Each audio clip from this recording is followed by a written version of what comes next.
Defamation lawsuits. Could you see moving that to other people with individual platforms, social media influencers, people that... Or newspapers, yeah. Yeah.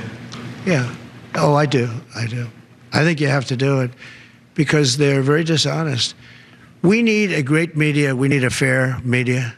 It's very important. You need fair elections. You need borders.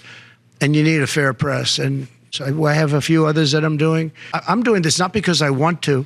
I'm doing this because I feel I have an obligation to. I'm going to be bringing one against the people in Iowa, their newspaper, which had a very, very good pollster who got me right all the time. And then just before the election, she said I was going to lose by 3 or 4 points, and it became the biggest story all over the world because I was going to win Iowa by 20 points. The farmers loved me, and I loved the farmers. It was interesting the way she did it. She brought it down 2 weeks before. She said I was going to only win by 4. That was a big story.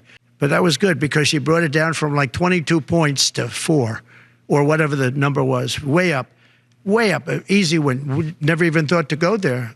I respect them, I love them, and they understand there's no reason to go there because she brought it from way up, walk away, which it was, and it turned out to be in the election too, by the way. It was a win by many, many points.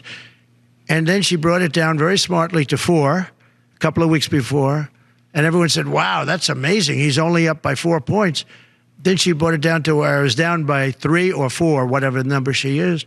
That was the Des Moines Register. It was their parent. And in my opinion, it was fraud and it was election interference. You know, she's gotten me right always. She's a very good pollster. She knows what she was doing. And she then quit before. We'll probably be filing a major lawsuit against them today or tomorrow. We're filing one on 60 Minutes, you know about that, where they took Kamala's answer, which was a crazy answer, a horrible answer, and they took the whole answer out and they replaced it with something else she said later on in the interview, which wasn't a great answer, but it wasn't like the first one. The first was grossly incompetent. It was weird.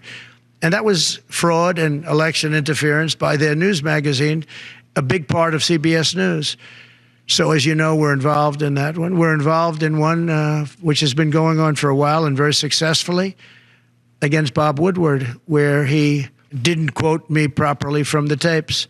And then on top of everything else, he sold the tapes, which he wasn't allowed to do. He could only use them for reporting purposes, not for sale purposes. Admits that. I think we'll be successful on that one. And we have one that, very interestingly, on Pulitzer, because reporters at the New York Times, Washington Post got Pulitzer Prizes for their wonderful, accurate, and highly professional reporting on the Russia hoax.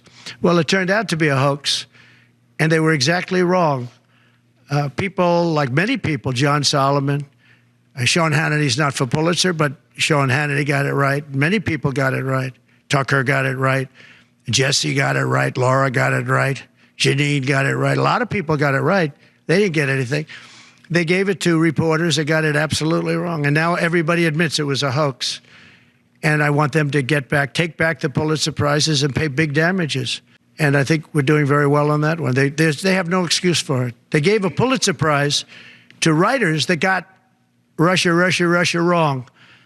And so I think we're doing well. And I feel I have to do this. I shouldn't really be the one to do it. It should have been Justice Department or somebody else, but I have to do it. It costs a lot of money to do it, but we have to straighten out the press. Our press is very corrupt, almost as corrupt as our election.